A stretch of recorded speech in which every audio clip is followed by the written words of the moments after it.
hope you got something good to eat tonight. Hi, Mom. The coach really gave us a workout. And, oh, boy, ham. I'm so hungry I could eat a neutral and see what he gave us to do. Chuck. Huh? Could you serve yourself in a less athletic manner? Oh. Is this better? Chuck. At least you could manage to be on time. After your mother goes to all the trouble to prepare a fine meal, it's only common courtesy, Chuck.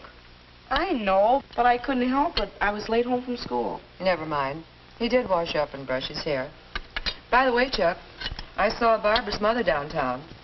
That's quite a supper party she's planning. Is it this Friday?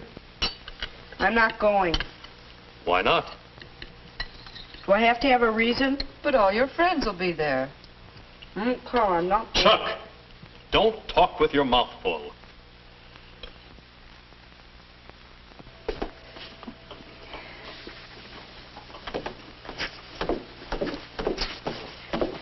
Good night, Chuck. Good night. Have a good time. Thank you, Chuck. Night, Good night. Dad.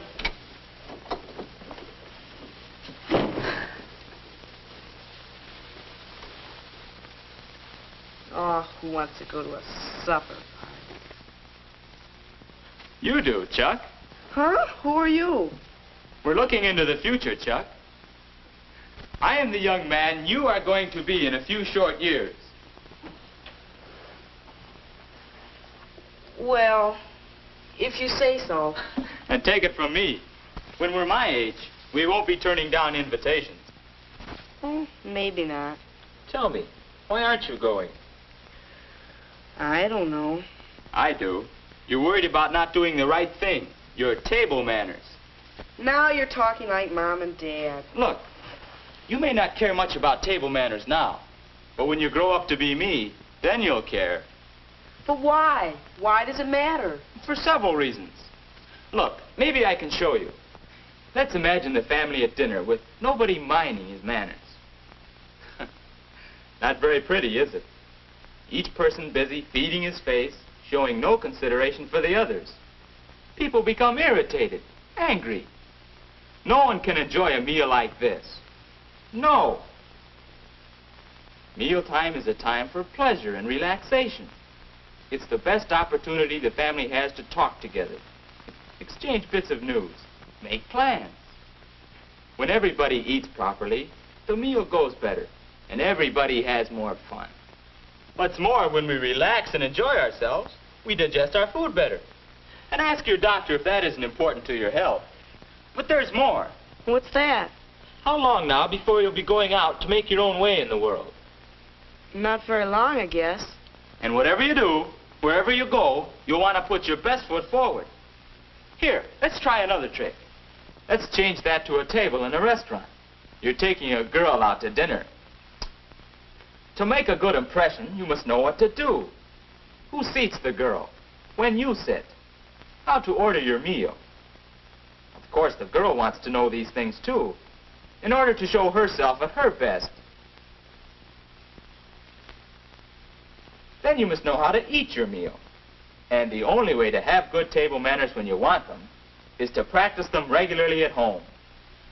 Get in a habit of eating properly, so it just comes naturally.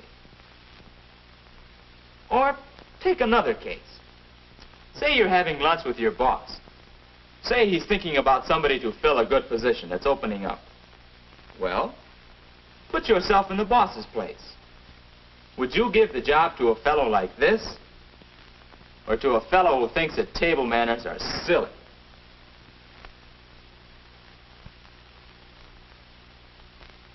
You see what I mean about putting your best foot forward? Table manners are important because people judge many things about you just by the way you eat. All right, maybe so, but it's also complicated. Is it? Look, there's nobody here. Let's try it out. What do you mean? Come on. Besides, that supper party sounds good. If we know what to do, I think we'll want to go. Well... Look sharp now. There. There is a place setting properly arranged. It looks all right, but what am I supposed to do? That's the question. Well, What would you do if you sat down to dinner and found 3 forks, like this? I'd probably end up with one left over and wonder what I did wrong. Not if you remember one simple rule. Always use silverware from the outside in. So, starting from the outside, use this for your salad, this for your main course, and this... Why, that one must be for the dessert. You see? It's easy. But there's something funny here. Doesn't the butter knife belong here? Well, the book says either place. And speaking of the book, it wouldn't hurt you to use one sometime and check up on any points that you're not sure of.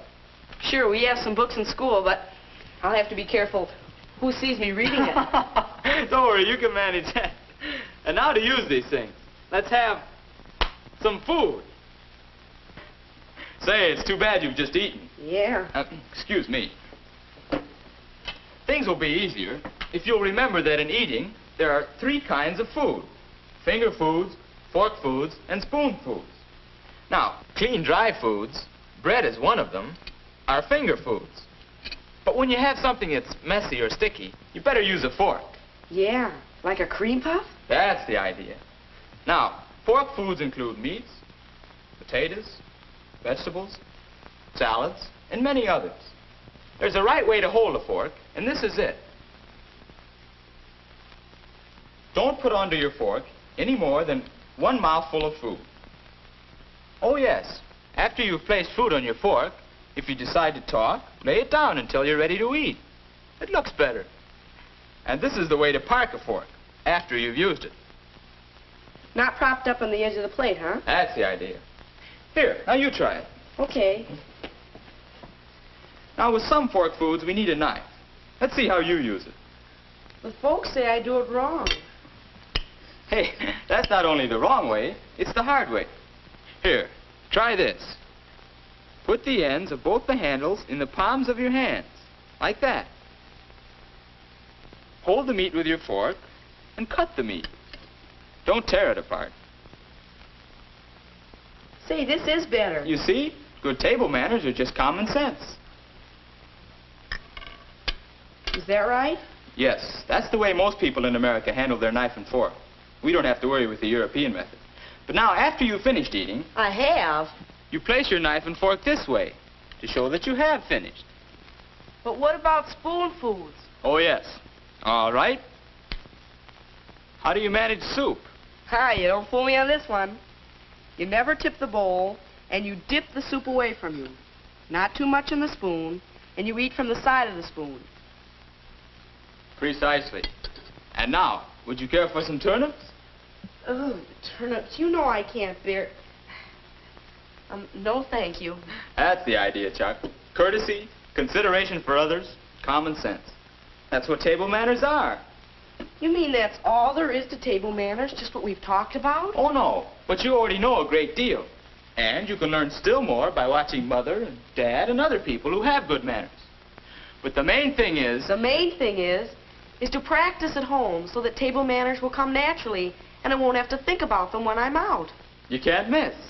Oh, let's do the dishes. Mother should see that.